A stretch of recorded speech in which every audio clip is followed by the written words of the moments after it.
Nous avons pris quelques retards et comme Samantha doit repartir et attraper le dernier train impérativement tout à l'heure, je ne voudrais pas lui faire rater son train. Bonsoir à tous pour tous ceux qui sont là, qui ne sont pas partis faire une petite promenade en bord de mer. Il faudrait bien se couvrir parce que je crois qu'il fait très froid. L'UDA est évidemment partenaire de longue date du Festival de la communication santé.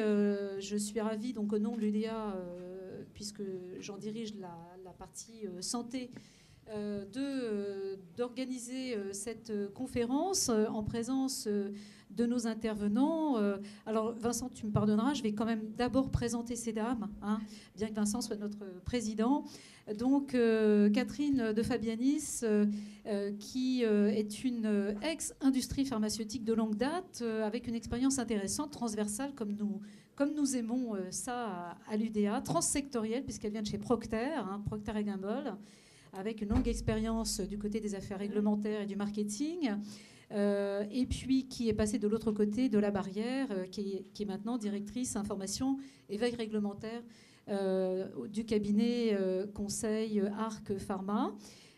Samantha Beneteau, qui est directrice digitale, directrice du numérique, de manière tout à fait transversale, totalement globale, chez Expansience, laboratoire Expansience, qui a très gentiment accepté, malgré un agenda, c'est vraiment un aller-retour pour nous, je suis particulièrement reconnaissante, qui viendra nous parler de son action au sein du laboratoire.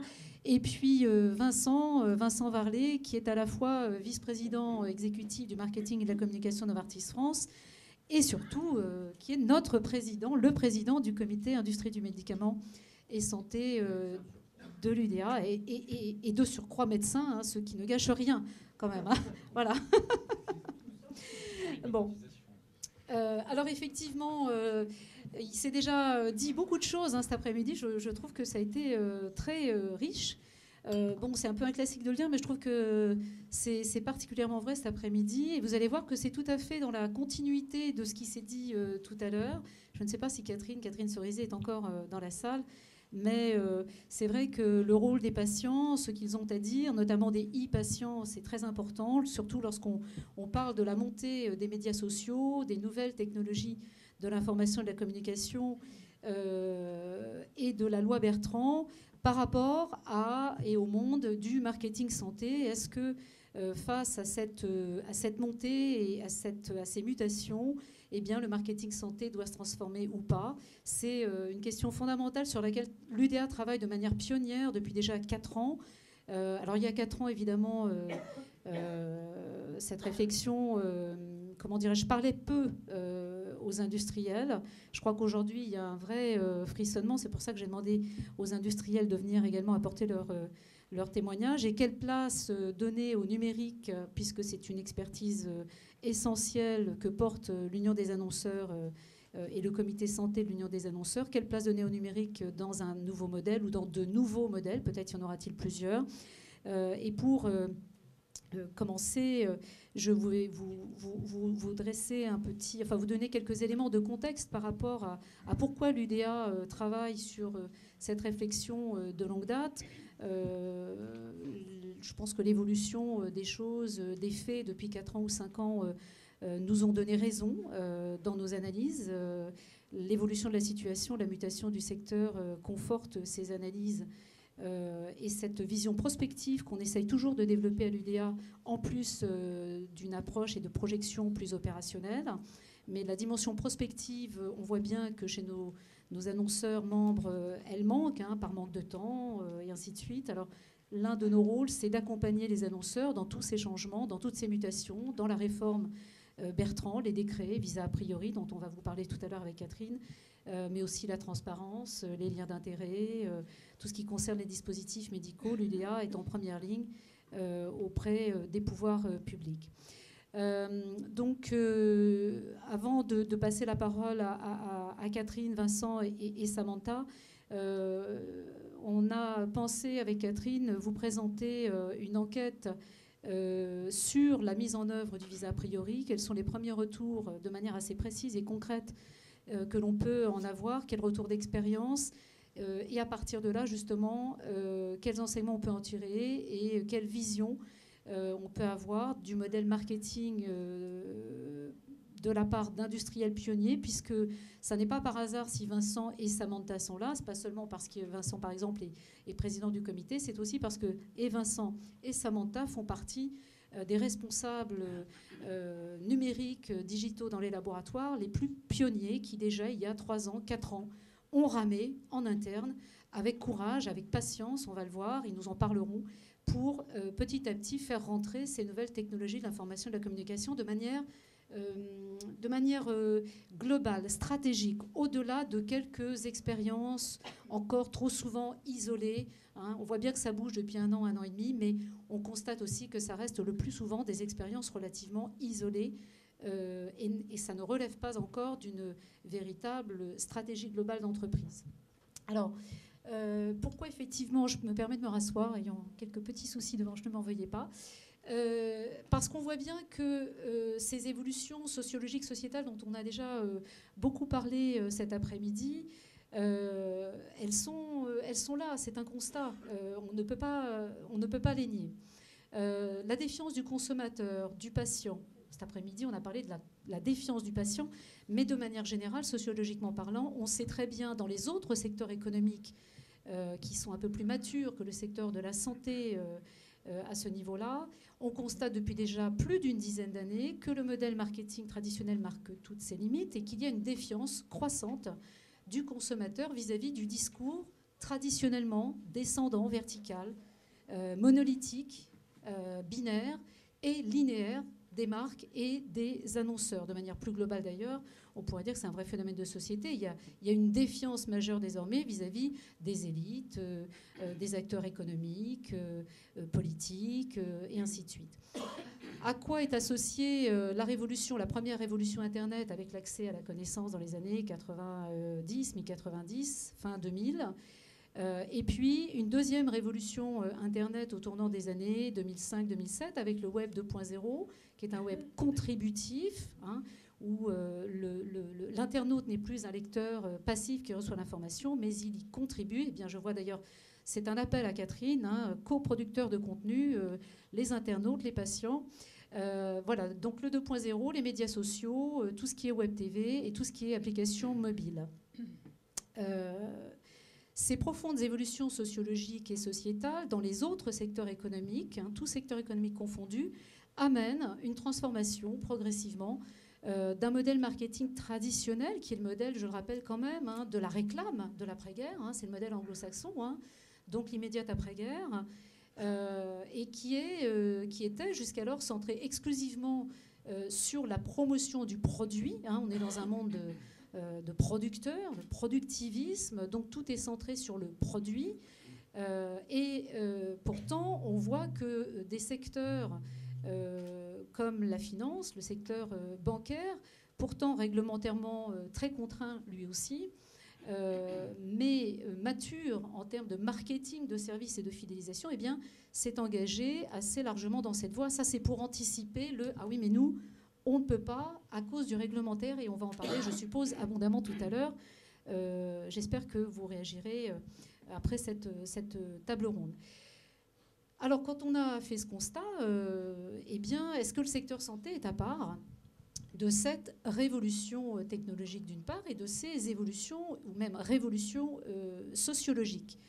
Les faits semblent indiquer le contraire, effectivement. On voit bien que le secteur est en pleine transformation de son modèle économique et que ça ne va pas toucher que la transformation du modèle R&D, même si les industriels ont prioritairement raisonné comme cela ces 3-4 dernières années.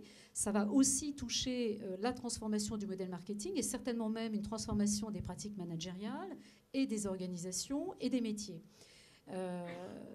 On voit bien que l'environnement des marques et des entreprises s'est complexifié. Moi, je parle toujours d'écosystème complexe parce que non seulement ça s'est complexifié, mais en plus tout ça c'est vivant et ça bouge en permanence. Et donc, dans ces écosystèmes-là, il est assez aisé de comprendre que le modèle marketing traditionnel n'est plus tout à fait adapté. Peut-être même est-il mort. Hein, c'est ce que je dis toujours un peu de manière provocatrice. En tout cas, clairement, il marque ses limites. On voit aussi que, on en a parlé dans la conférence juste avant, les citoyens, en général, ont de nouvelles attentes en termes de comportement responsable et de nouvelles attentes en termes de sens. Là aussi, toutes les études montrent très bien depuis 3 ou 4 ans cette montée en puissance et ce besoin de retrouver du sens dans la relation, notamment avec les acteurs économiques, avec la marque et ainsi de suite, et notamment avec l'industrie pharmaceutique. Pour rappel, j'avais organisé à l'UDA en début d'année une réunion d'information pour présenter l'étude, pour que la SOX, l'Association des sociétés d'études de marché, puisse venir présenter l'étude qu'ils avaient réalisée avec BVA Santé sur la perception de l'industrie pharmaceutique comparée à d'autres secteurs économiques comme l'industrie pétrolière, l'industrie financière, et il y en avait un quatrième, je ne sais plus, automobile, l'industrie automobile, de la part des leaders politiques, économiques et médiatiques. Et clairement, ce qui ressortait de tout cela, c'est qu'il y avait bien un problème important d'image et de réputation, non pas du médicament. Hein, certes, le médicament, les Français ont confiance en le médicament, mais les fabricants du médicament, eux, ont bien un vrai problème à résoudre à ce niveau-là, évidemment, suite à la succession, à l'effet cumulatif des scandales sanitaires. L'accès à la connaissance des patients et leur prise de parole collaborative sur le web, hein, et puis elle est revendiquée, on le voit bien, et je pense qu'elle l'est à juste titre. Donc une prise de parole collaborative sur le web social qui bouscule, on en a encore eu un peu une illustration tout à l'heure, les discours d'experts en faveur de l'intelligence collective qui fait peur aux médecins, une partie d'entre eux, qui fait peur aux industriels, pour des raisons qu'on va évoquer peut-être juste après. Donc une demande d'écoute, en tout cas, des e-patients. Alors je fais un distinguo en référence aussi à Catherine Cerizet, puisque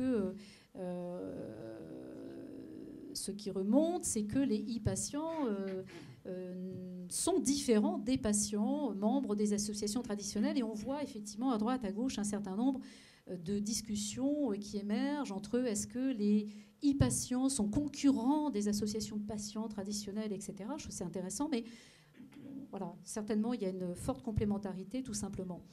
En tout cas, ces e-patients, ils ont un vécu de leur maladie qui est tout à fait riche d'enseignements. Et puis, un patient mieux informé est un patient mieux soigné, comme dit Catherine, et notamment sur la problématique de l'observance, qui est une problématique importante pour les annonceurs.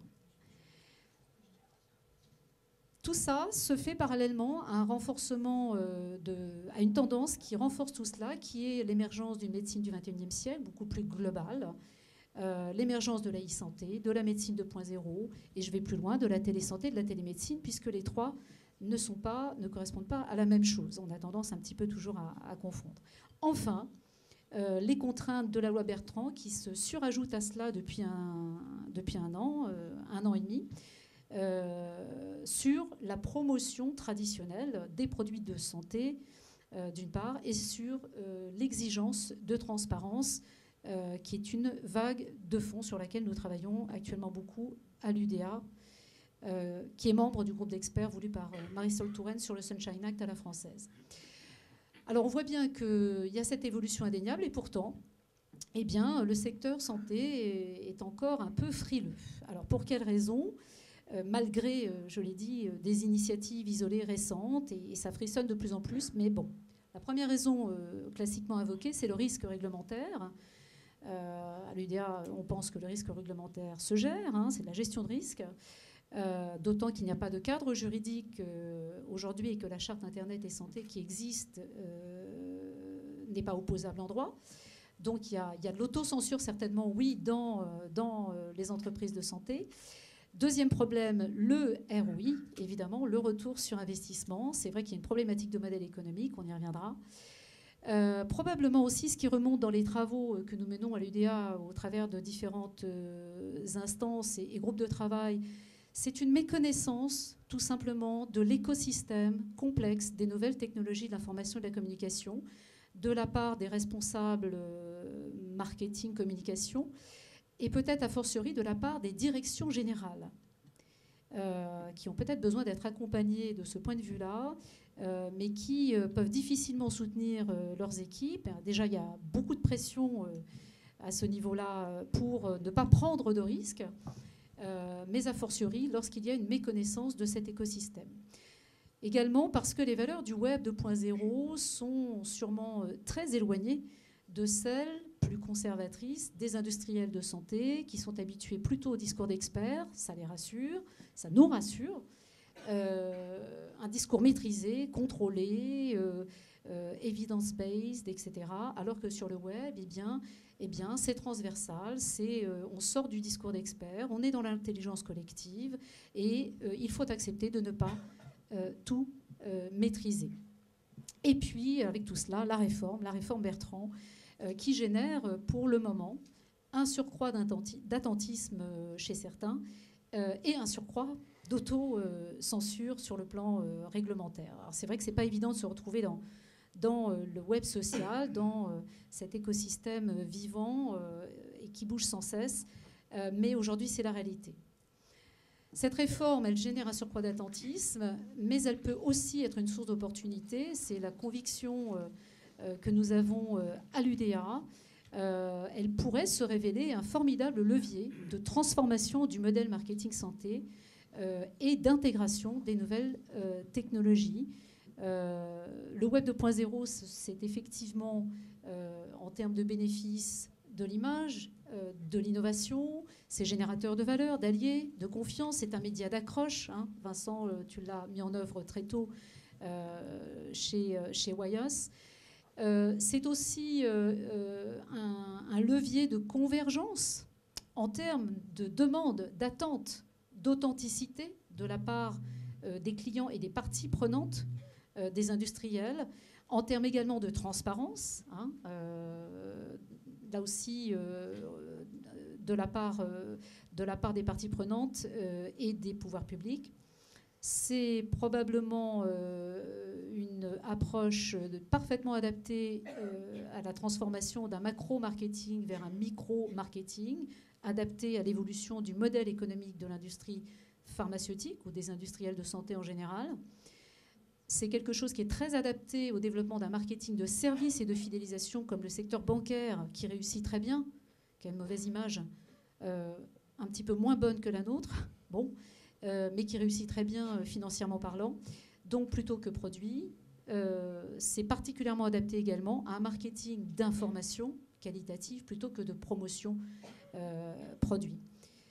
Et puis le web social, pour sortir de l'aspect purement technique du 2.0, le web social, qui est directement associé, il est désormais indissociable des attentes des internautes,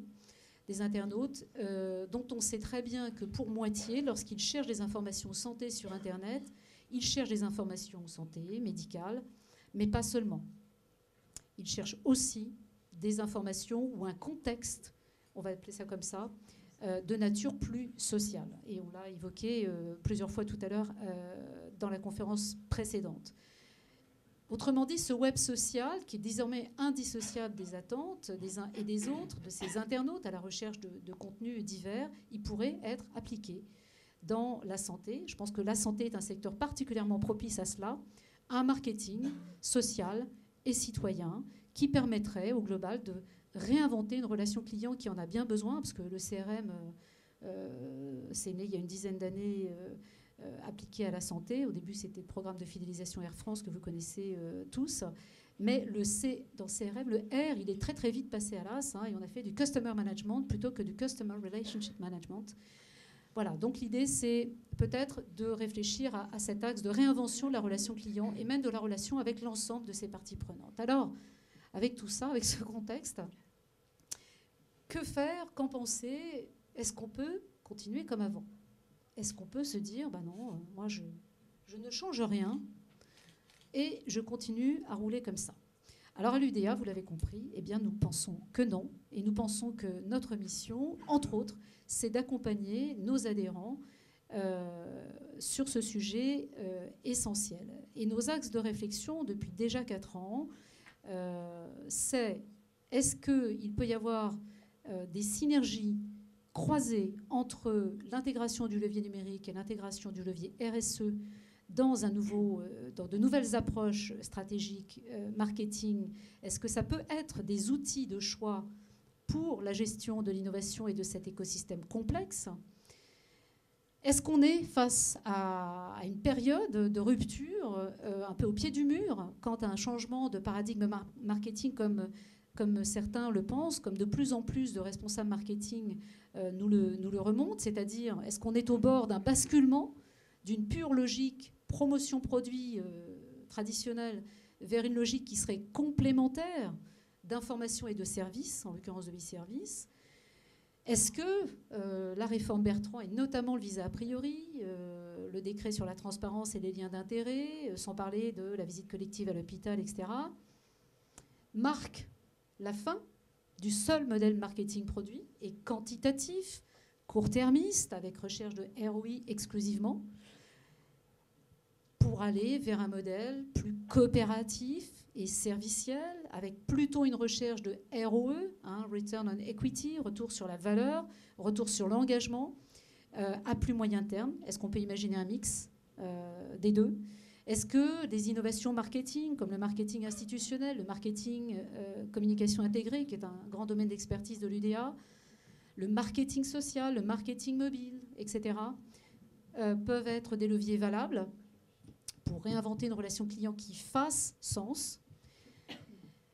Comment définir ou redéfinir une chaîne de valeur qui intégrerait les nouvelles technologies?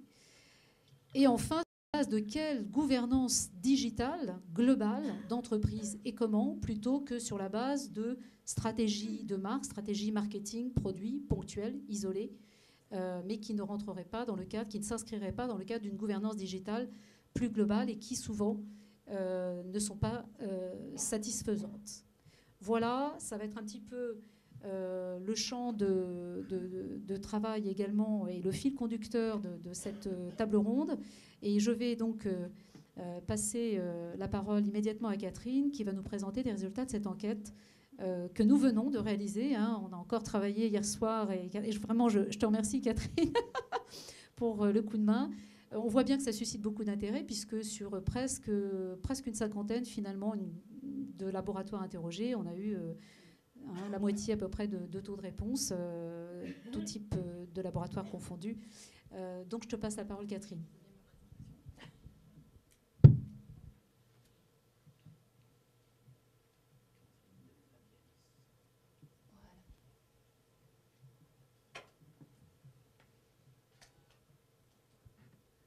Voilà, donc bonsoir à tous. Merci à l'UDA et merci Florence pour nous donner l'occasion de présenter ce sujet. Donc en fait, je vais essayer de vous traiter de façon le plus simple possible le visa publicitaire et j'insiste sur les publicités pour les professionnels de santé liés aux médicaments et non pas grand public, uniquement professionnels. Et quel premier constat à la suite de la loi Bertrand et des nouvelles règles et notamment du visa a priori qui a été imposé et qui a changé la donne par rapport au contrôle a posteriori qui était instauré. Voilà. Donc je parle au nom d'ARC Pharma, qui est une société d'affaires réglementaires et de conseil, qui est connue dans le monde réglementaire, puisque c'était anciennement droit et pharmacie. Donc une expérience de plus de 30 ans, diversifiée, parce que nous traitons les médicaments, mais aussi les dispositifs médicaux, les cosmétiques, les compléments alimentaires, les biocides, les dérivés du sang. Nous avons plusieurs partenariats, donc, avec l'Association française des affaires réglementaires, avec Thomson Reuters au niveau information et d'autres en développement. Et en termes de médicaments, nous gérons de vastes domaines, des essais cliniques aux demandes d'AMM, aux dossiers de prix, transparence et bien sûr la publicité. Et ces derniers mois, avec cette fameuse loi Bertrand et l'arrivée du visa a priori, nous avons vu une recrudescence des demandes laboratoires, effectivement, plus ou moins en panique, pour les aider ou contrôler à leur place complètement et dans l'urgence leurs documents promotionnels. Donc je vais essayer de vous rappeler brièvement, parce qu'il est tard et que c'est la fin de soirée, le contexte de ce visa, les grands principes, et puis vous proposer les résultats du premier bilan qu'on a essayé de faire avec l'UDA en complément des premiers chiffres qui sont sortis de l'ANSM, donc notre autorité de santé. Alors, le contexte, donc cette fameuse loi Bertrand du 29 décembre 2011, qui a été complétée par un décret, donc a introduit des nouvelles dispositions, et on va les citer après. Donc, un visa, a priori, qui change la donne. Ça a eu existé dans le temps, on pourrait dire, mais jusque-là, on avait un contrôle a posteriori. Vous le connaissez bien, le marketing faisait la publicité, l'utilisait, et dans les 8 jours, on pouvait la déposer dans les 8 jours d'utilisation, et on avait soit aucune nouvelle, soit une mise en demeure, soit une interdiction d'un produit, enfin d'un projet publicitaire, voire d'une campagne, etc. Donc ça, c'était bien instauré. Donc effectivement, le visa a priori, comme pour le grand public, est venu changer la donne. Et j'insiste, on n'est que dans la publicité, la professionnelle. Donc ce visa, c'est une autorisation préalable, ça s'appelle un visa PM. Ce qui est caractéristique, c'est que comme le visa GP, il y a un calendrier, donc des périodes définies de dépôt réparties sur l'année. On verra que c'est un des gros points du dispositif. Et la demande de visa est réputée acceptée, donc tacite, si le laboratoire ne reçoit aucune réponse dans un délai de 2 mois. Une fois que la période de dépôt est finie. On le verra un peu plus tard. Le visa, une fois qu'il est accordé de façon express, c'est-à-dire si vous recevez vraiment un document écrit, ou de façon tacite, si vous ne recevez rien au bout de 2 mois, il est accordé pour 2 ans. Il ne peut pas excéder de 2 ans. Et bien sûr, les autorités de santé peuvent le retirer à tout moment en cas de souci. Alors, je rappelle juste un point, la publicité est interdite pour les médicaments qui ont pu en faire et qui, à un moment donné, font l'objet d'une réévaluation des bénéfices-risques en fonction d'un signalement de pharmacovigilance. Donc là-dessus, je passe. Voilà, et le point que je veux souligner également, c'est que le décret, en plus du visa, a priori, a ajouté ce point-là, qui était pratiqué mais qui n'était pas écrit jusque-là. C'est une obligation de conformité à la stratégie recommandée par la HAS, la Haute Autorité de Santé. Et on va voir que ça revient souvent dans les motifs de refus de visa, cette non-conformité-là. Alors, les calendriers, c'est un point important puisque en 2012, il y a eu 2 périodes. Donc une de 15 jours du 1er au 15 juin, on a parlé de première vague, et la deuxième qui vient de s'achever, qui était du 1er septembre au 31 octobre, donc qui était la deuxième vague. Donc sur 2012, que 2 périodes. Il était question, après discussion avec les autorités, que sur 2013, il y ait plusieurs périodes, donc il y en a bien 4. Il vaudrait mieux qu'il y en ait plusieurs, on le verra. Elles devaient être entre 1 et 2 mois. On voit qu'elles sont entre 15 jours et 1 mois. Donc 4 périodes, c'est mieux que 2, mais on verra, c'est pas non plus la panacée. Alors, on va voir après, entre le bilan de l'ANSM et celui qu'on a commencé à effectuer, on s'attendait à des retours très négatifs. Finalement, on s'aperçoit que ce n'est pas si noir que ça, c'est loin d'être parfait, bien entendu, ce n'est pas si catastrophique, mais ce qu'il ressort, c'est que c'est un premier essai, la première vague a été une espèce de test, et que bien sûr, il y a beaucoup et plusieurs pistes d'amélioration à étudier et à développer. Alors, je vous ai sorti, c'était pas, peu de laboratoires connaissent de ce document. C'est la NSM qui a renforcé le pouvoir de son conseil d'administration, et celui-ci a eu une réunion donc, le 26 octobre dernier, et les conclusions, la NSM a été prolixe, il y a eu des documents de 50 pages ou de 20 pages qui sont disponibles sur le site internet et qui font état des axes stratégiques de la NSM. Et sur la publicité, donc ils ont donné leur bilan, ils ont analysé.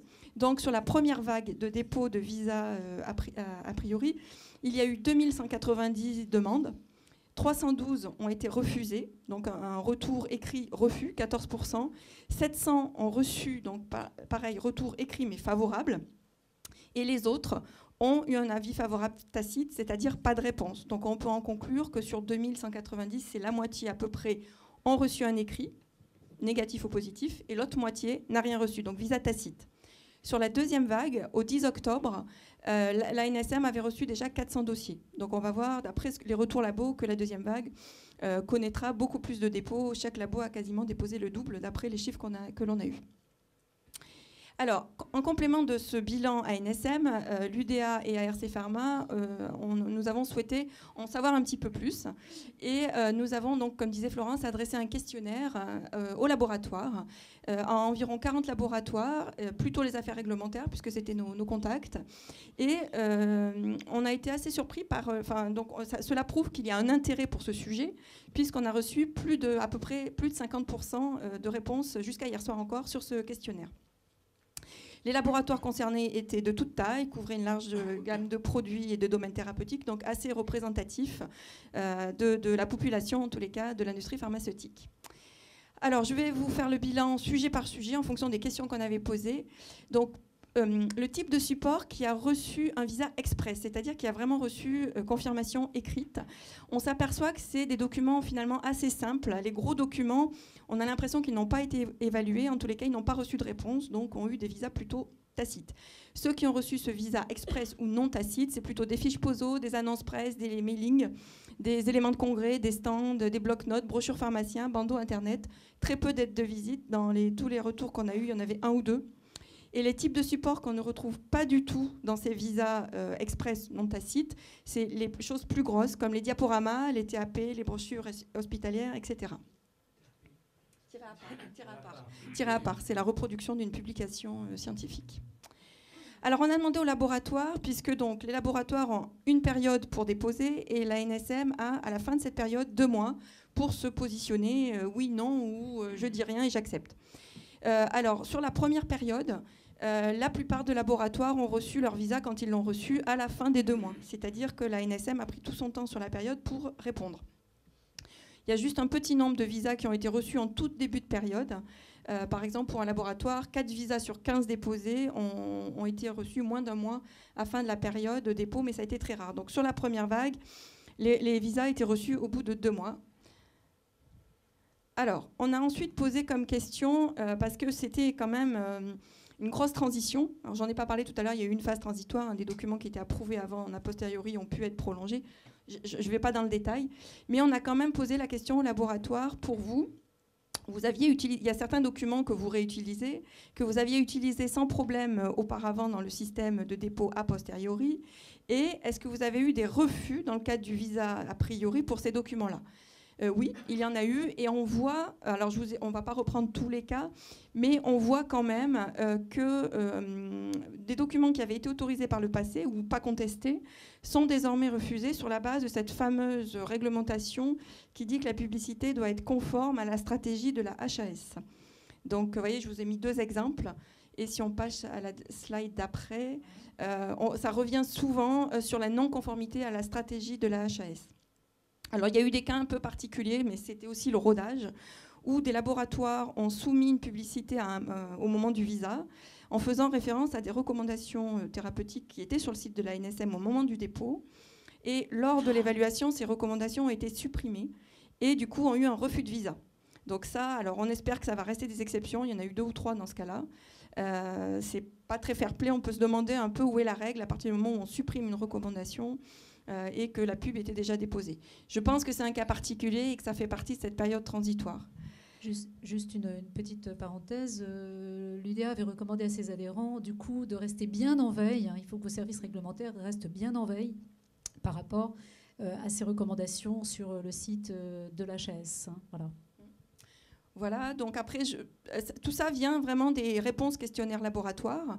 Et je vous avais récupéré, par exemple, la mention non substituable a été refusée. Alors, on n'a pas le contexte, mais ça peut être intéressant. Ensuite, ce qui est intéressant aussi, cet exemple-là est assez caractéristique, sur une campagne, par exemple, de 3 documents qui reprenaient le même visuel, la même référence bibliographique et la même allégation. Un laboratoire a reçu un refus, donc de visa refusé, pour un des documents, et les 2 autres documents n'ont rien reçu. Donc, ça vaut accord tacite, donc accord. Et là, le laboratoire a été embêté, a vraiment eu un cas de conscience et s'est dit, qu'est-ce que je fais ? Je reçois un avis positif pour un, et pour les 2 autres, je reçois rien. Et donc, ils ont été plus royalistes que le roi. Ils se sont condamnés eux-mêmes à ne plus utiliser le document. Donc, aujourd'hui, ce qu'on voit, mais c'est à nouveau qu'une première vague, un manque de logique qui peut générer dans les laboratoires un problème de mise en application, voire un cas de conscience. Alors, toujours dans les exemples de refus de visa, de choses qui avaient été utilisées avant dans le cas du système a posteriori, je vous ai relevé des choses comme le terme autogénérique a été refusé. Alors là aussi, on n'a pas le contexte. Des visas, étrangement, alors reçus avec commentaires. A priori, c'est des erreurs de l'agence parce qu'un visa tel qu'il a été défini par la NSM, c'était oui, non, mais pas vraiment de commentaires. Donc certains ont reçu des commentaires. Et par exemple, il y a eu une vidéo qui a reçu OK, mais avec phrase à stopper. Donc a priori, ce n'est pas le principe du visa. Le principe, vous passez ou vous passez pas. C'est blanc ou noir. Alors, ce qui est intéressant, on a demandé au laboratoire est-ce que ces refus étaient motivés. Oui, ils l'étaient, de façon détaillée, parce que, imaginons qu'on reçoive un visa négatif, on peut faire un recours administratif. Donc l'ANSM, en fait, tente motive au maximum ces arguments ou ces refus, de façon à limiter le nombre de recours. À ce jour, aucun laboratoire de ceux qu'on a interrogés n'a tenté un recours administratif, peut-être par frilosité. Alors, on a posé aussi comme question, quels problèmes pratiques avez-vous rencontrés lors du dépôt du visa? Donc, il y a des problèmes très matériels et terre-à-terre, comme le problème d'un formulaire. On doit remplir un formulaire électronique. Alors ça, la NSM est en cours d'amélioration, et beaucoup de problèmes qui ont été soulevés par les laboratoires dans les questionnaires, ils le reconnaissaient eux-mêmes, sont déjà résolus. Un point très sensible a été les supports électroniques. Aujourd'hui, quand j'entends le web et toutes les solutions auxquelles vous pensez, la NSM, pour des supports électroniques, demande le dépôt du support et des dépôts papier. Donc c'est quand même assez rétrograde, notamment pour des sites internet où il y a beaucoup de pages et pour le problème des mises à jour. Donc beaucoup de laboratoires, pour des raisons que l'on peut comprendre des pratiques, souhaitent passer à un dépôt totalement électronique. Mais on s'aperçoit quand même que, même s'ils le veulent, ils s'aperçoivent eux-mêmes qu'il y a des problèmes techniques. Par exemple, si on soumet un site web pour test à la NSM, un laboratoire nous décrivait que ça bloquait, on ne pouvait plus utiliser, même en test, ce site. Donc, en fait, il y a des problèmes pratiques à résoudre. Donc ça, c'est un gros sujet, à mon avis. Le sujet est plus ou moins nouveau. Enfin, le support électronique, c'est un média quand même plus ou moins récent. Mais il y a une réflexion de fond à conduire sur ce sujet pour faciliter, en tous les cas, l'utilisation dans le cadre du visa a priori. Alors, une question intéressante, parce qu'on avait justement dans le cadre du cabinet ARC Pharma, on voyait beaucoup de laboratoires très stressés, en se disant, mon Dieu, comment je vais justifier mes refus de visa auprès de ma maison mère? Donc, on a posé la question, comment vos maisons mères perçoivent ces refus de visa? Alors, certains sont assez compréhensifs et sont surtout sensibilisés aux conséquences des délais pour la mise en place des campagnes promotionnelles et comprennent le problème pratique de ces délais. Ce qui ressort de façon vraiment très générale, c'est la forte incertitude quant à l'obtention des visas, du fait de l'appréciation du visa par la NSM qui semble évaluateur dépendant et avec un manque d'homogénéité dans les jugements de la NSM. Et puis pour certains laboratoires, alors c'était déjà le cas avec les contrôles a posteriori où certains laboratoires avaient comme but zéro interdiction de publicité, là certains laboratoires également ont objectif zéro visa refusé. Alors, pour conclure un petit peu, faire une pré-conclusion sur ce questionnaire, en fait, la première vague a été quand même très brève, donc elle n'est pas non plus très révélatrice. Ce qu'on constate, c'est que beaucoup de laboratoires ont vraiment sécurisé le dépôt de leurs documents en proposant des documents simplifiés pour être sûr de passer, entre guillemets, passer l'examen et d'avoir quelque chose à donner à leur visite médicale. Et certains laboratoires ont quand même tenté des sortes de stratégies en déposant plusieurs versions d'une même publicité à titre de test. Par exemple, une publicité neutre sans risque et puis la même complétée par un slogan ou un claim qu'on veut tester. Alors c'est assez intéressant parce qu'en discutant avec les laboratoires, certains disent « Ah oui, non, le test, pourquoi pas ?» Et d'autres sont assez frileux pour l'image, ne veulent pas mettre en jeu leur image en testant, en se disant comme ça la NSM va savoir jusqu'où on veut aller. Donc là, il y a une réaction assez mitigée entre les laboratoires. Et puis, il est à noter que pour certaines classes, tous les documents ont été évalués. Donc là également, ça dépend de l'évaluateur. Donc au final, l'avis est quand même assez partagé. C'est ce qui ressort de ce questionnaire. D'un certain côté, on a les laboratoires qui nous disent, je vous ai mis entre guillemets parce que c'est vraiment leur citation, le dépôt est plus encadré. Le visa de 2 ans permet une meilleure gestion des documents. On sait qu'on est tranquille pour 2 ans. Avec la posteriori, on avait toujours l'épée de Damoclès d'une réaction de la NSM 1 an et demi après, même si le document n'était plus utilisé. Là, au moins, on sait qu'on est tranquille, on a notre visa. Par contre, la période la gestion des périodes de dépôt est compliquée parce que c'est des périodes brèves. Et dans la première vague, la réactivité tardive de l'ANSM fait que les laboratoires, s'ils étaient refusés, n'avaient pas la chance de redéposer une demande de visa dans la même vague. Par contre, ce qui est intéressant et ce que certains relèvent, c'est le dépôt stratégique possible. Donc, comme je venais de dire tout à l'heure, des dépôts tentés dans les cas où il est difficile d'apprécier spontanément la position de la NSM, et notamment les tirés à part ou les cas d'études cliniques où les populations sont pas évidentes par rapport à l'indication de l'AMM. D'un autre côté, il ressort que pour certains laboratoires, la pratique est compliquée. Alors, du fait de la nouveauté, c'est vrai que c'est un nouveau système qui déstabilise, qui génère un grand changement pour les équipes, du fait parfois du manque de logique dans l'obtention des visas, du fait d'une fréquence, on a vu 2 fois cette année, 4 fois l'année prochaine, sur des périodes de 15 jours à 1 mois, c'est quand même assez court. Donc, fréquence insuffisante des périodes de dépôt. Et puis, pour certains laboratoires, autant il y en a qui considèrent que le visa accordé pendant 2 ans, c'est pratique, autant certains disent le suivi administratif est contraignant du fait des visas tacites. Et notamment l'exemple qu'on a vu, où on reçoit pour le même claim un avis positif, un visa positif et des refus, ou un refus et des visas tacites. Alors, ce qui ressort vraiment de tous les retours laboratoires, c'est que ce visa PM ou autorisation préalable ou visa a priori semble contribuer à une évolution des activités marketing vers beaucoup plus de planification, puisqu'il faut respecter ce fameux calendrier et ces périodes de dépôt. Ça favorise des dépôts avec stratégie. Alors là aussi, les laboratoires étaient vraiment alignés sur ça. Ça va générer plus de documents informatifs et moins promotionnels. Et puis, il y a une tendance vers d'autres modèles marketing restant à définir. On le sent. Donc, ces modèles vont inclure les nouvelles stratégies de dépôt, les prises de risques.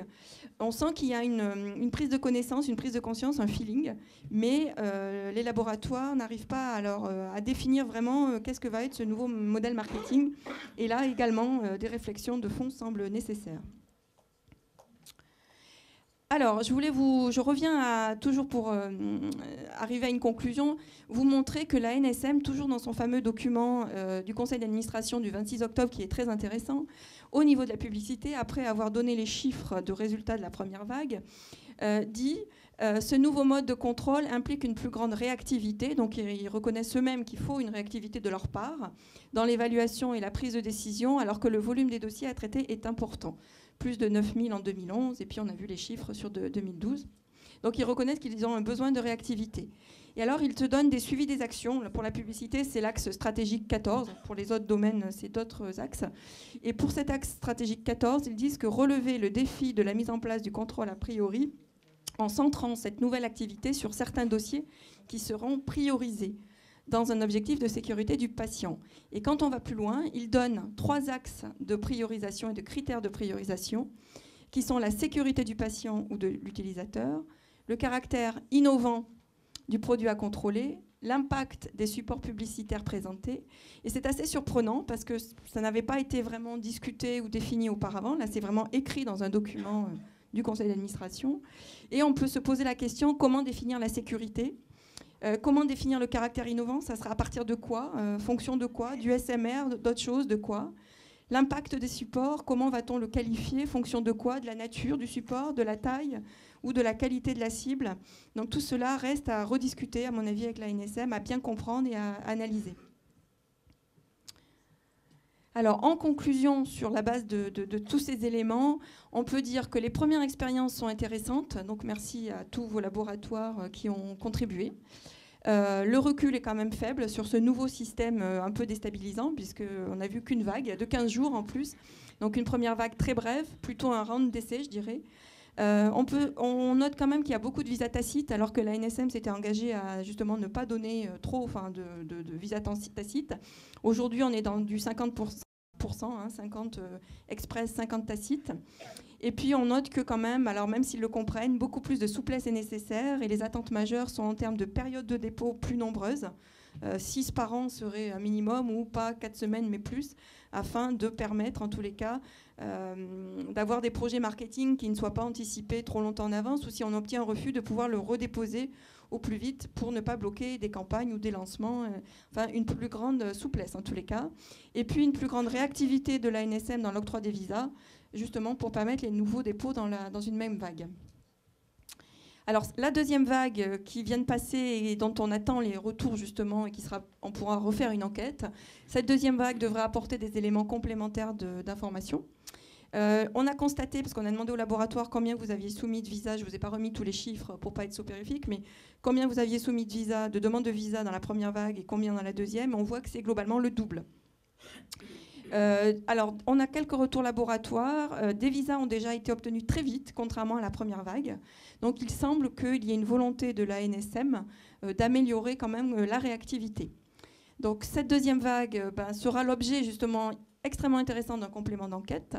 Et nous ne manquerons pas de vous solliciter en janvier, à la fin de la période de retour des visas, pour approfondir le sujet et en parallèle tenter d'explorer les voies de réflexion qu'on a pu identifier par cette enquête.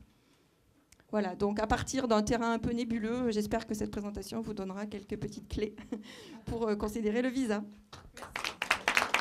Merci Catherine. Bon, donc, bien sûr que pour ce qui concerne les réflexions de fond sur les dépôts de matériel 100% électronique, comme ça pose quelques problèmes, on en avait déjà un petit peu discuté avec Vincent, l'UDA va s'attacher probablement à ce chantier sur 2013. Pour ce qui est d'une réflexion de fond sur le modèle, on voit qu'effectivement, pour l'instant, les idées ne sont pas claires et c'est tout à fait normal. D'une part parce que ça n'est que la première vague.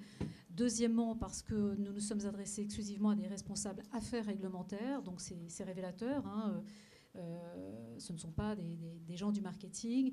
Et enfin, c'est révélateur aussi justement de ce manque de réflexion dans les laboratoires qui ont un peu de mal à anticiper par rapport à cela, sauf exception. Évidemment, il y a toujours des différences un peu de maturité, etc. Mais bon, globalement, là, on voit bien qu'il n'y a pas d'anticipation forte par rapport à ça, même s'il y a un espèce de pressentiment confus.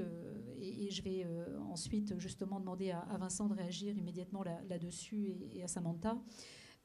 Enfin, pour les critères de priorisation en fonction de la sécurité du patient, c'est nouveau puisque l'ANSM s'était engagée lorsque nous avons été consultés l'an dernier sur le décret, avait répété qu'il y aurait une possibilité de déposer des dossiers en priorité, mais sur la seule base d'un critère de santé publique.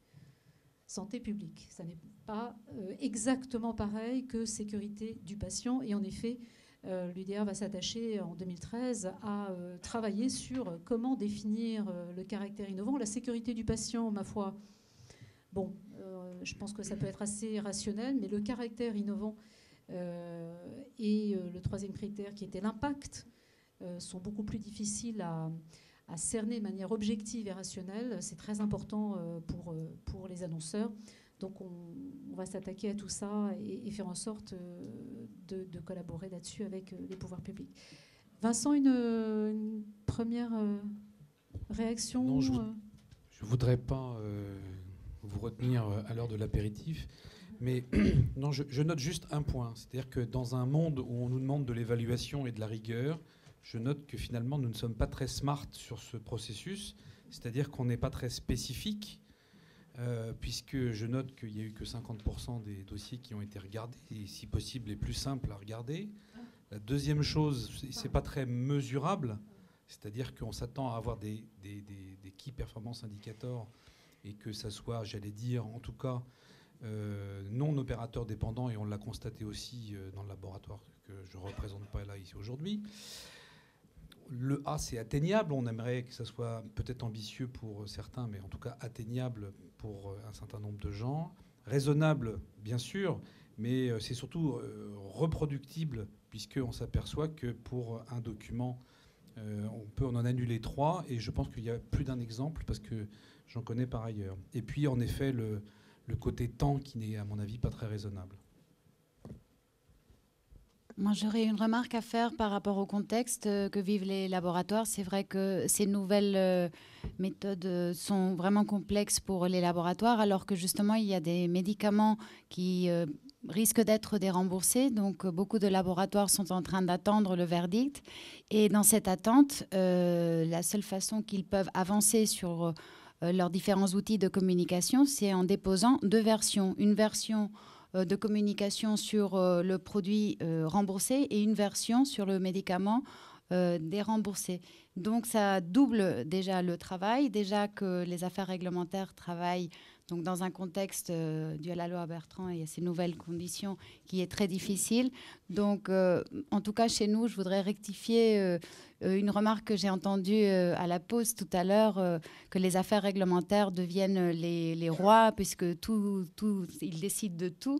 Les affaires réglementaires, en tout cas dans notre entreprise, en ce moment, sont assez surchargées de travail. Je ne sais pas si dans les autres labos, les équipes ont été multipliées ou pas. Je crois que c'est quelque chose qui prend un certain temps. Donc, bravo à ces personnes-là.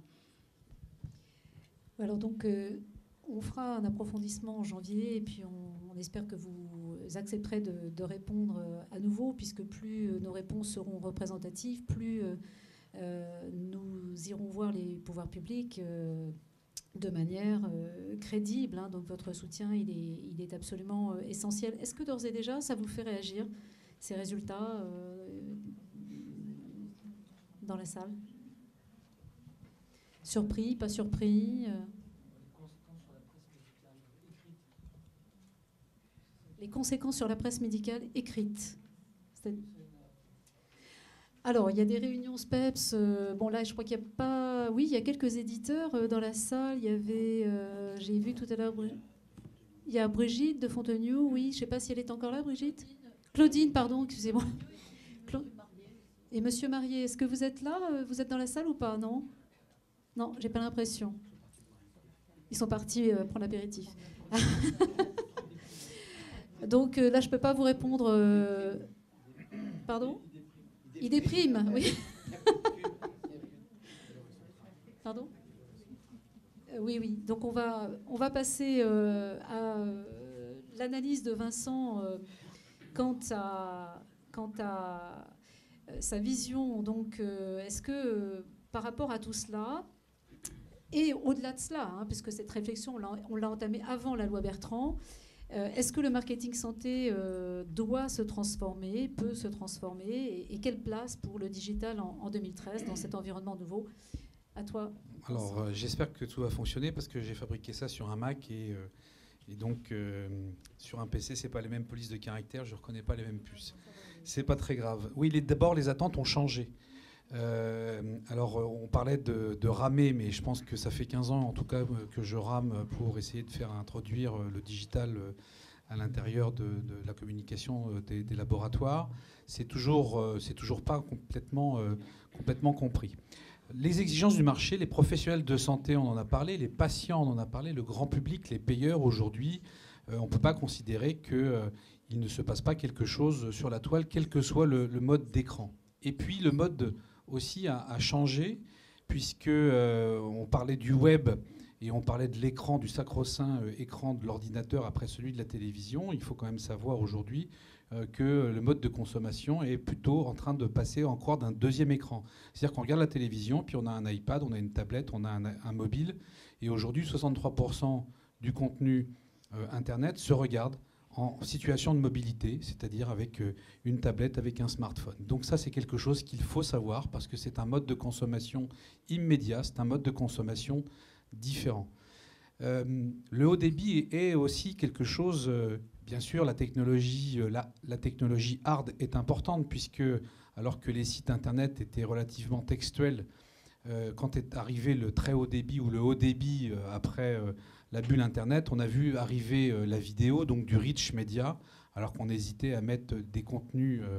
On mettait du flash quand on voulait mettre des animations parce que c'était moins lourd. Alors maintenant, le flash, c'est quasiment terminé parce que ça ne marche pas bien en termes de mobilité. Et puis la 3G, bien sûr. Et puis on parle de la 4G pour que demain, on puisse avoir exactement la même chose, si ce n'est mieux, sur un terminal mobile. La démographie, elle est aussi importante. Pourquoi? Parce que le Conseil de l'ordre qui était là tout à l'heure sait très bien qu'il y a une fracture numérique qui se prépare parce que la démographie médicale est en train de plonger, le creux sera en 2020 et il est clair que, entre guillemets, les jeunes diplômés de la génération Y ne vont pas consacrer le même temps à leur profession que la génération précédente. On le sait très bien parce que c'est un mode de consommation différent. En tant que laboratoire, on sait très bien que cette génération ne veut plus passer des heures incroyables, y compris le soir, dans les réunions de RP pour se former et qu'ils ont envie d'avoir quelque chose en dehors de leur activité. Et je ne parle pas de la féminisation. Je ne suis pas misogyne, mais de toute manière, déjà à mon époque, quand j'ai passé mon diplôme, il y avait 50% de filles à la fac. On est passé aujourd'hui à plus de 75%. Donc de toute manière, la consommation du temps en cabinet médical ou à l'hôpital ne sera pas la même, et l'information non plus. Forcément, ces comportements sont différents, et ça veut dire que cela doit faire évoluer aussi notre production de communication. Alors, si je parle juste de ce perpétuel décalage, c'est-à-dire finalement, même s'il n'y avait pas grand-chose, les possibilités du marché étaient importantes. Finalement, les attentes et les besoins, elles sont probablement encore plus importantes que celles qu'on a envie. Et puis, nous, entre guillemets, industrie de pharma, on ne sait toujours pas trop où aller. On revient, on repart en arrière, on essaye de suivre. Et en tout cas, ce n'est pas très clair. Et on va avoir un certain nombre de contraintes que nous avons de plus en plus. Alors, d'abord, les contraintes qui sont sectorielles. Déjà, ce qu'il faut savoir, c'est que le chiffre d'affaires de la pharma, il est quand même en perpétuel négatif. Moi, je regarde le marché de la pharma en France. Ça fait quand même bien longtemps qu'il n'est pas en positif. Et j'allais dire, certains plus en négatif que d'autres. Ça veut dire que, aussi, quand on regarde la part du chiffre d'affaires, le chiffre d'affaires aujourd'hui, il est réalisé sur les produits de spécialité majoritairement.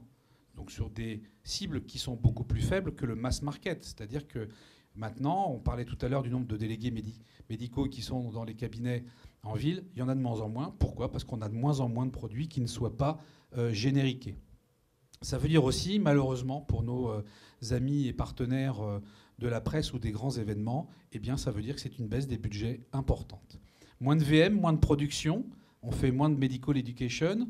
Un environnement aussi qui est en baisse. Pourquoi en termes de volumétrie ? Parce qu'aujourd'hui, un réseau de visite médicale, c'est 30 ou 40, quand auparavant, on avait 5-6 réseaux de 120 personnes. Donc on fabrique moins de matériel. Et puis l'environnement réglementaire, en France, versus États-Unis ou rest of the world, il est quand même très, très, très, très bien. On aime bien ça quand même. C'est-à-dire qu'on a des délais, on a des contenus où on ne peut pas faire grand-chose. Et finalement, vous avez une paraphrase des mentions légales, ce qui fait que l'intérêt scientifique, il est quand même nul et non avenu. Moi, je regarde systématiquement tout le matériel qui est produit par le laboratoire à chaque campagne. Je fais 3 tas. Un tas qui m'intéresse, un tas qui est intéressant et qui mériterait d'être sur d'autres médias que le papier, et puis un tas que je trouve nul, mais vraiment nul. Je pense que le nul, c'est ça. Ce qui mériterait d'être réutilisé, c'est ça. Et ce qui est très intéressant, c'est ça. Donc, la paraphrase, je leur ai dit, mais super, ça, vous pouvez le mettre directement à la poubelle. Ça tombe bien, j'ai encore jeté 65 tonnes de papier le trimestre dernier. Pourquoi ? Parce que, en fait, les mentions légales n'étaient plus bonnes. Je referme la parenthèse. Et puis, l'information, elle est disponible différemment maintenant sur la toile. Alors, ça a ses limites, parce qu'on parlait tout à l'heure de la pertinence de savoir rechercher sur Internet. Il faut avoir le Search Engine Optimization sur ce que l'on propose. En France, ce n'est pas très intéressant. En tout cas, la communication, on va la changer, et il faut qu'on la change. Alors, les contraintes, on en a parlé beaucoup. Le visa a priori, je ne vais pas y revenir. Les créneaux de dépôt, les délais, opérateurs dépendants, on a vu toutes ces raisons, je n'y reviens pas. La transparence des liens d'intérêt, ça, en tout cas, un certain nombre de changements. Alors le décret n'est encore pas figé parce qu'on en est à la version 74 bis. On va peut-être avoir quelque chose un jour. En tout cas, on sait très bien qu'actuellement, ce n'est pas faisable. Et en tout cas, ce qu'il faut savoir, c'est que moi, quand je m'adresse aujourd'hui à des auteurs, ils me disent « Écoute Vincent, je t'aime bien, ça fait 15 ans qu'on fait des trucs super ensemble, il n'y a pas un mot de produit, mais moi, je ne veux pas avoir mon nom marqué comme ayant touché 500 balles sur les sites Internet, donc non. » Donc non, j'ai pas envie de travailler. Et je peux vous assurer que c'est des bons, et c'est des gens, c'est pas des gens qu'on achetait, c'est des gens qu'on rémunérait pour un service. Et puis en termes d'image, ça va être extrêmement compliqué, parce qu'on a toujours en France cette espèce de suspicion. Et puis les taxes nouvelles, c'est pas prédictible, puisque celle qui est passée en deuxième lecture au Sénat hier, qui va donc repasser en première, donc qui sera votée par l'Assemblée nationale, clairement sans aucune modification. Elle n'est pas prédictible puisque l'assiette, elle va être calculée sur 2012. C'est très pratique. Je vais expliquer, moi, à ma maison mère, que ce qu'on va payer comme impôt, je ne peux pas le prévoir. Alors, pourtant, c'était sur la base de 2012. Et puis, la traçabilité de tous ces éléments, parce que je ne sais pas sur quel mode de calcul. Je vous rappelle qu'on va quand même nous mettre des taxes promotionnelles sur ce qui n'est pas promotionnel. C'est-à-dire la communication institutionnelle. Alors, c'est quoi? Est-ce que c'est du contenu? Est-ce que c'est le contenant? Donc, c'est-à-dire, je fais un site internet avec des contenus très intéressants. Je vais payer quoi? Je vais payer le site internet ou je vais mettre le contenu dans l'assiette? Donc, alors, comment tracer tous ces éléments-là? J'ai fait un petit calcul, ça va représenter quelques millions d'euros pour juste mon laboratoire. Je peux vous expliquer que de toute manière, l'année prochaine, le budget, il ne va pas être en augmentation. Donc ça veut dire que je vais en faire moins, ça veut dire que je vais moins dépenser et que ça veut dire que les prestataires qui travaillent avec nous vont gagner moins d'argent.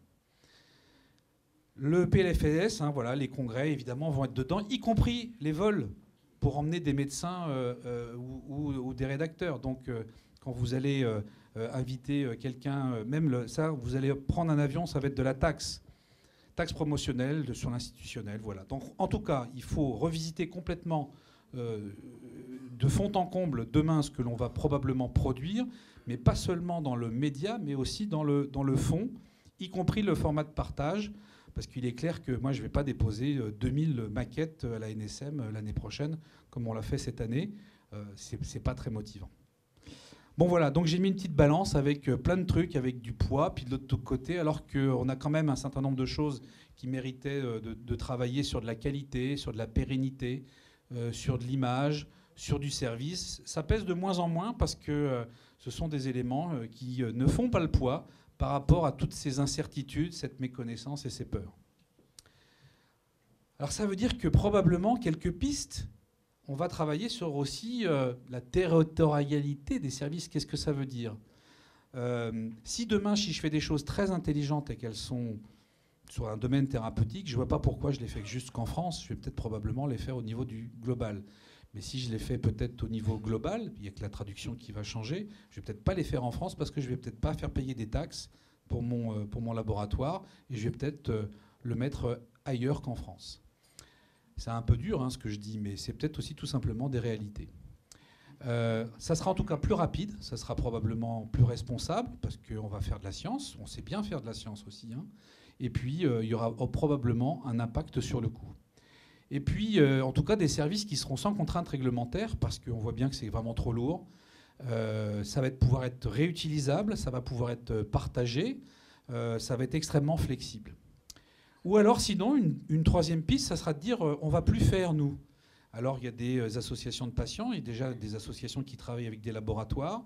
Alors, on voit dans le bas des sites réalisés en soutien institutionnel du laboratoire, mais même peut-être demain, puisque c'est de la communication institutionnelle, ça sera peut-être taxé, tout simplement. Il suffit de lire le décret.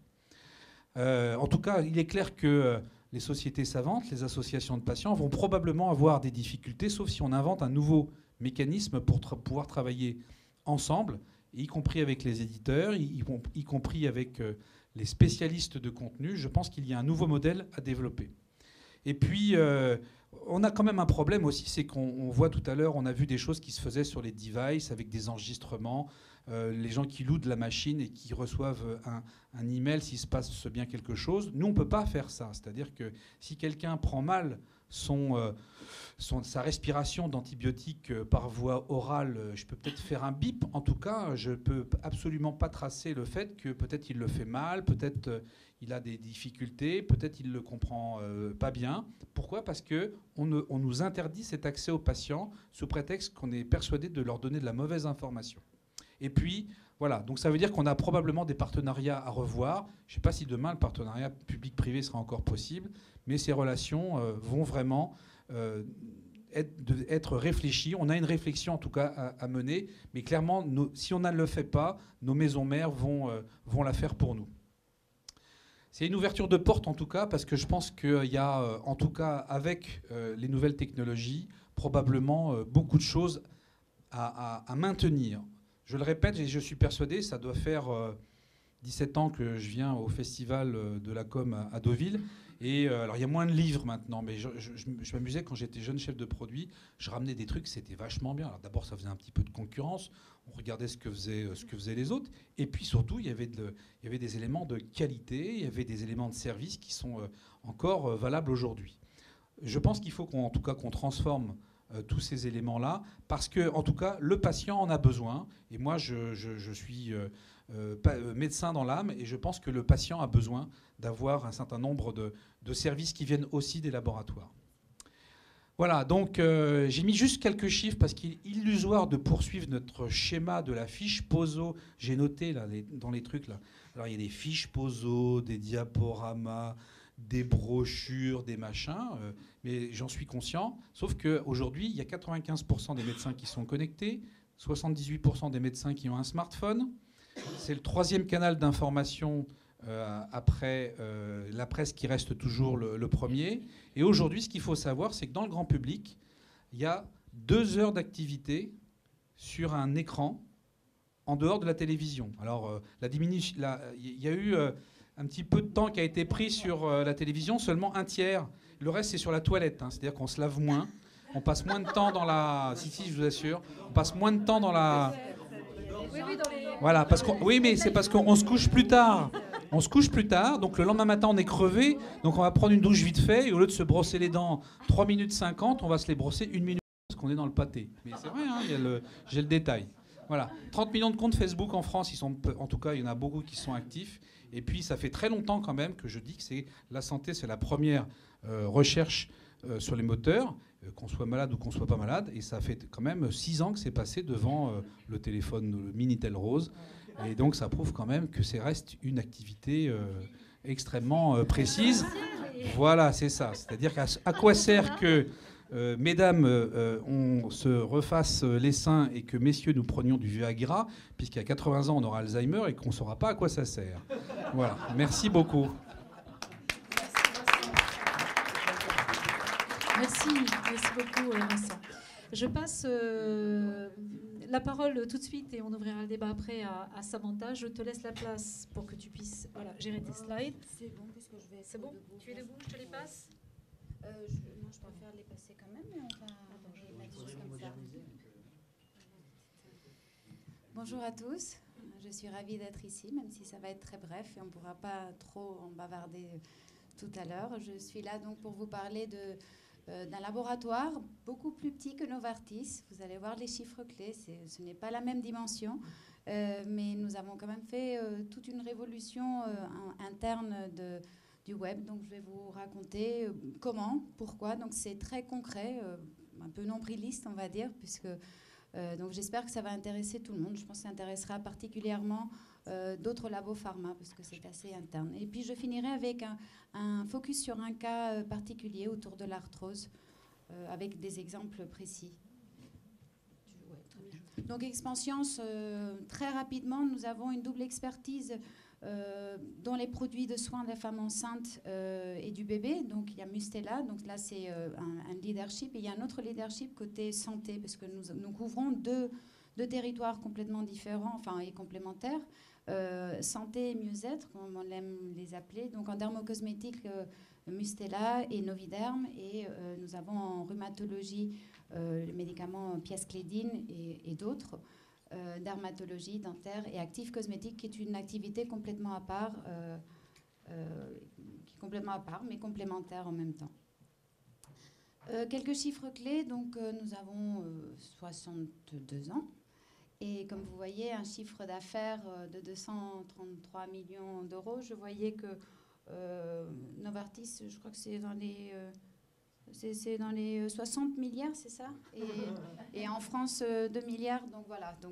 Mais vous allez voir que même avec des budgets et des moyens plus petits, nous pouvons quand même faire pas mal de choses. Donc 885 collaborateurs dans le monde. Je regardais, c'est 124 000 collaborateurs chez Novartis. Donc 123 parce que ça baisse. Comme partout, malheureusement. Et donc 8 filiales, dont la France, bien sûr, et 78 pays distributeurs. Vous êtes à peu près au double aussi. Et 71 brevets. Nous avons un centre R&D très actif à Épernon, où est notre usine aussi, où nous produisons environ 56 millions de produits. Donc, vous parlez concrètement de la question que m'a posée Florence, qui me demandait comment s'est passée la révolution du web dans l'entreprise. De façon assez schématique, vous voyez, en 2007, il y avait toute une série d'initiatives qui étaient menées par différents services dans les différentes directions de l'entreprise.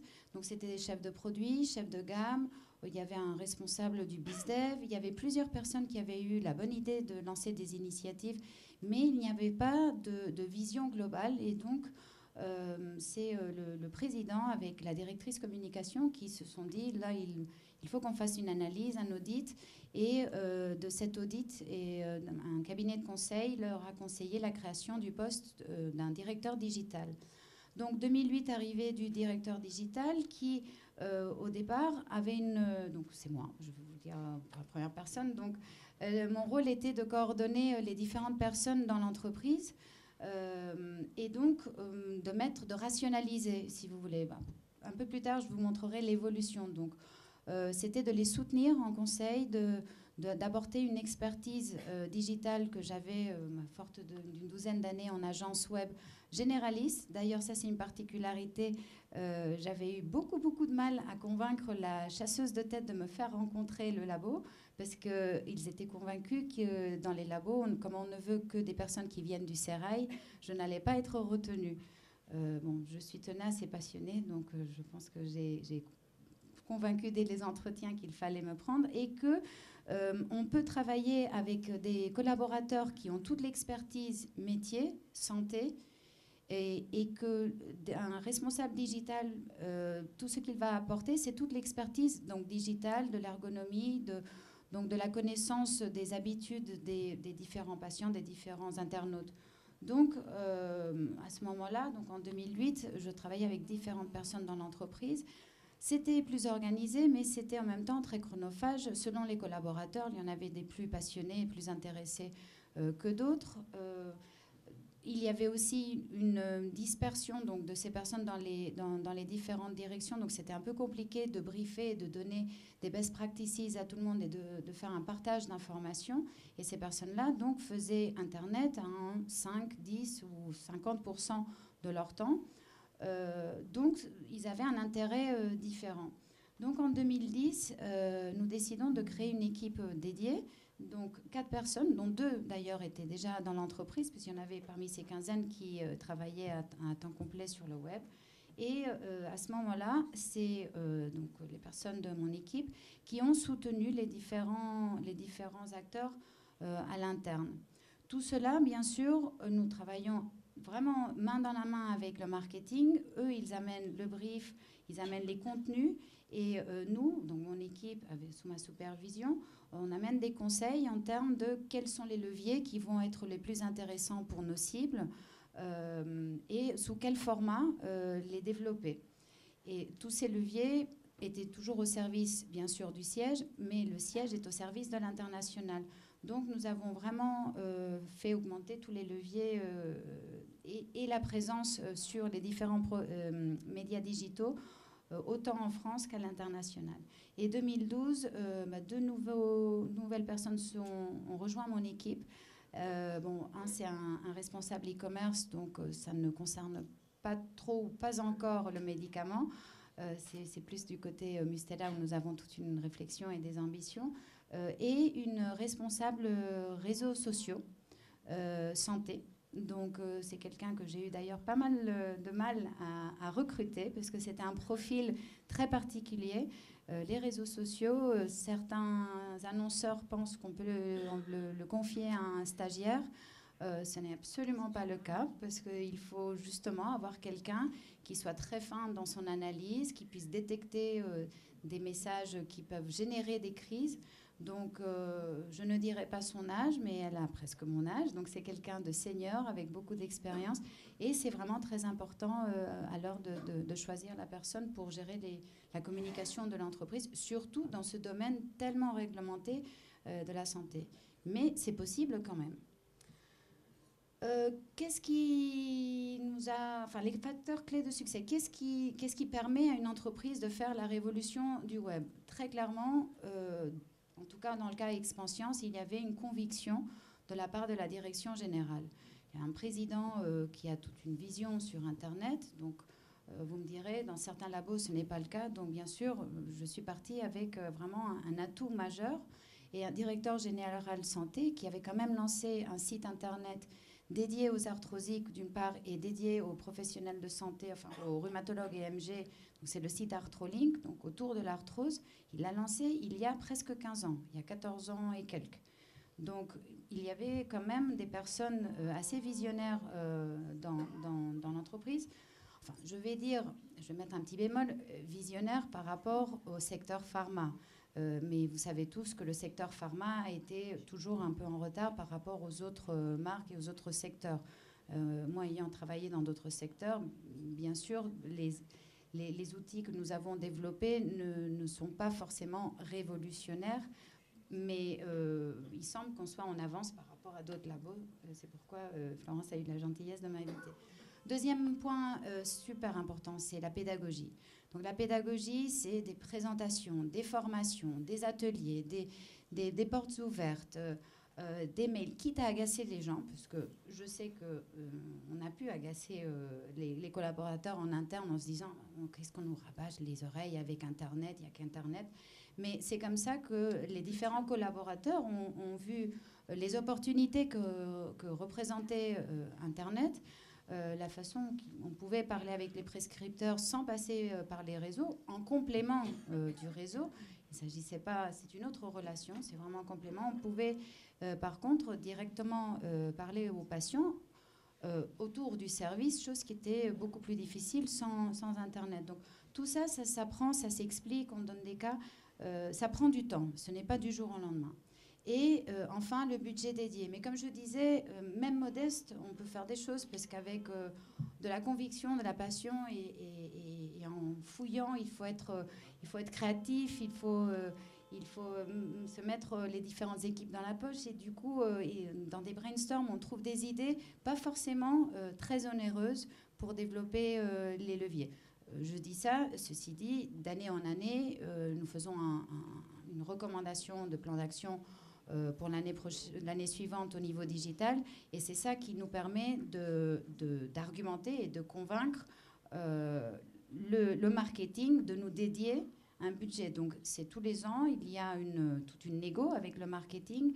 Et chez nous, autant mon équipe dépend de moi, qui dépend de la direction communication, qui est transverse, autant les budgets que nous investissons viennent du marketing, donc d'autres entités.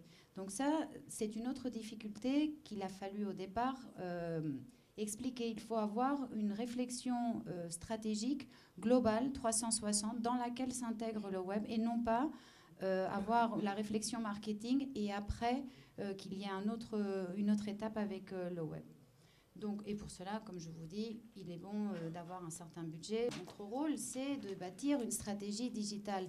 Et vous vous demanderez, avec tous les leviers qui existent, tous les supports qui existent et qui se multiplient, on ne sait plus où donner de la tête, il ne suffit plus d'être sur un réseau social, il faudrait être dans tous. Donc, comment nous faisons pour définir notre stratégie?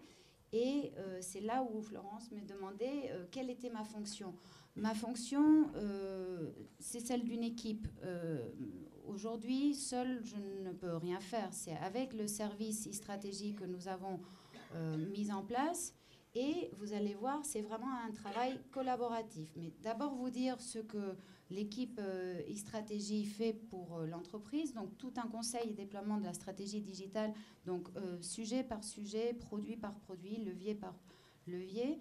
Toujours dans l'optique de chercher les meilleurs services et les meilleures informations pour la cible, qu'elle soit professionnelle de santé ou patient. Et ça se traduit par le déploiement de sites internet, de sites mobiles. Mais quand je dis mobile, ça couvre aussi tous les ADV, donc les IADV. Et sur les réseaux sociaux dont je vous parlerai tout à l'heure. Et tout cela, bien sûr, en nous basant sur notre e-réputation. Donc nous avons très vite mis en place un outil de e-réputation pour pouvoir suivre les commentaires des différents internautes. Donc même avant de nous lancer sur les réseaux sociaux et d'y agir, nous avons écouté pendant un certain temps de façon assez prudente.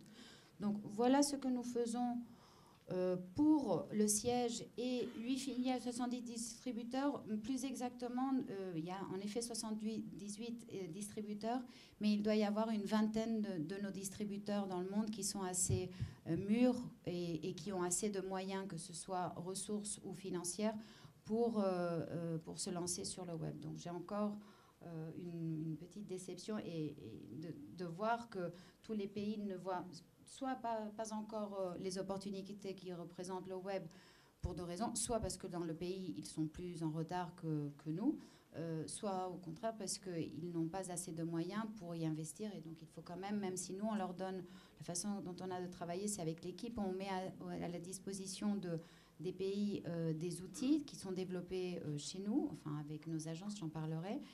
On les aide et on les conseille dans la localisation et la mise en place de ces outils pour les adapter aux besoins locaux. Et bien sûr, je vous en parlais, Expansions, les différentes directions d'Expansions, d'où vient toute la matière. Donc, dans mon équipe, nous ne sommes pas des expertes du web, même si de la santé, du web si, j'espère bien. Et donc, tous les contenus doivent nous venir du marketing. Les besoins viennent du marketing. Nous nous basons sur la stratégie globale qu'a le marketing pour faire des propositions de relais ou d'optimisation et de services complémentaires. Et bien sûr, tous ces outils, dès qu'il y a mention d'un médicament, ça passe par la direction médicale et les affaires réglementaires avec qui nous travaillons également très souvent avec les affaires réglementaires, même lorsqu'il s'agit d'outils qui ne mentionnent que la pathologie, l'environnement, bien évidemment, nous travaillons avec les affaires réglementaires. Et donc, l'équipe, la façon dont nous, on a décidé de travailler, c'est plutôt que de mettre tous nos œufs dans un même panier. En plus, vous l'avez compris, on est une entreprise qui ne fait pas que de la santé, il y a aussi la dermocosmétique. Donc, ce que nous faisons systématiquement, c'est des appels d'offres, parce que la production n'est pas internalisée. Mon équipe ne fait que la gestion et le conseil. Donc, déjà, il y a une partie de conseil qui nous vient des agences et des cabinets de conseil que nous interrogeons. D'ailleurs, je peux justement citer Florence et donc son agence FP Ingénierie. Nous travaillons également qui refont notre site Arthrolink en ce moment, un travail colossal, mais bon, avec une directrice technique si extraordinaire que Pascal Moncel, je la laisse travailler les yeux fermés. Nous travaillons également avec EuroHealthNet sur toute la stratégie des réseaux sociaux. Je ne peux pas ne pas citer Denis Silbert, qui a été mon mentor au départ, lorsque je suis rentrée dans le secteur pharma, il y a donc 4 ans, où je n'y connaissais rien. Tout le monde parlait de Denis Silbert, donc j'étais allée voir. Elle parlait du Web 2.0 déjà et de la santé. Et donc j'ai beaucoup appris, notamment dans les séances avec son association e-pharma. Donc un des secrets, c'est aussi de bien s'entourer, d'avoir les bonnes agences. Et en effet, quand on travaille sur de la santé, alors que j'étais réticente au départ à m'obliger à travailler seulement avec des agences spécialistes santé, ce qui était le réflexe de l'entreprise, moi-même, je suis revenue de ma réaction initiale d'utiliser d'autres agences en me disant quand même, sur certains domaines, une agence non spécialiste ne va pas avoir les bons réflexes de la présentation du contenu et on gagne du temps avec les agences santé. Par ailleurs, les agences santé, chose que j'ai découverte puisque j'ai 12 ans d'expérience dans des agences donc, non spécialistes, se permettent des tarifs quand même plus hauts que les autres agences parce que le secteur pharma était considéré riche. Et donc j'espère que maintenant qu'ils voient que le secteur pharma est un peu moins riche, les agences vont aussi baisser un petit peu leur prix. Donc comment s'est fait l'évolution chez Expansions ? Donc voilà, en 2008, c'était une année un peu facile. Il y avait, comme je vous ai dit, beaucoup d'opérations, de leviers qui avaient été lancés, mais sans coordination. Donc il y avait presque autant d'hébergeurs et d'outils de statistiques et d'acteurs de SEO que de sites.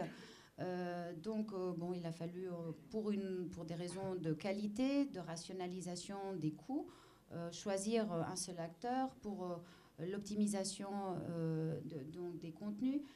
Très clairement, Vincent l'a cité tout à l'heure, ça reste un des leviers le plus important pour la notoriété, le recrutement, que d'avoir un site qui est bien référencé auprès de Google. Voilà, en 2009, suite à la première crise d'expansion, la première crise de communication autour d'ingrédients qui étaient questionnés, et c'est une crise qui a été déclenchée par le web, chose qu'il n'avait pas encore vécue à ce moment-là. Nous avons mis en place un outil de monitoring de la réputation dont je vous ai parlé, où nous suivons absolument tous les produits de notre catalogue avec des alertes et puis des remontées aux différents services, que ce soit les études, le marketing, enfin en fonction de... donc ça, c'est tout un système qui a été mis en place. Et 2009, c'était l'année de toutes les refontes. On a commencé des plans e-marketing, puisqu'il ne s'agit pas que d'avoir un site Internet. Le SEO ne suffit pas, il faut absolument faire des campagnes online pour générer du trafic. Après, normalement, c'est un cercle vertueux. Nous avons lancé dans l'entreprise le e-learning. Mon équipe a juste eu un rôle de soutien. Et sur le e-CRM, en attendant le CRM qui n'était pas encore instauré. Et en effet, on a lancé les premiers chats. 2010, marketing mobile. Là, clairement, on a lancé des sites, des applis. On a fait des opérations avec des QR codes. Je vous avoue que les opérations avec les QR codes n'ont pas été d'un énorme succès. C'est assez petit, mais bon, on n'était pas en retard là-dessus. On avait quand même commencé à un moment où les gens se demandaient ce que c'était. Donc, le QR code, un QR code, c'est comme un code barre, mais il permet avec une application qu'il suffit de télécharger en 2 clics de votre smartphone, quel qu'il soit. Vous le flashez, c'est le terme, mais qui dit vous le prenez en photo et il vous amène directement à un service. Donc en gros, c'est comme un lien sans devoir saisir l'URL. Après, je pense que il y a eu de la curiosité au départ, puis après c'était une question d'image, cela donne une image de modernité, d'innovation. Je pense qu'il y a eu beaucoup d'internautes déçus parce que ce n'est juste qu'un petit clin d'œil, enfin c'est un outil, c'est un lien. Si derrière le lien, il y a un service qui n'est pas intéressant, voilà, les gens arrêtent de flasher les QR codes, mais bon, vous voyez qu'ils se multiplient sur tous les supports. L'idée, c'est qu'en mobilité, puisque le QR code se lit par un smartphone, c'est qu'en mobilité, on puisse avoir des informations complémentaires aux produits que l'on est en train de regarder dans un magasin, dans la rue, etc.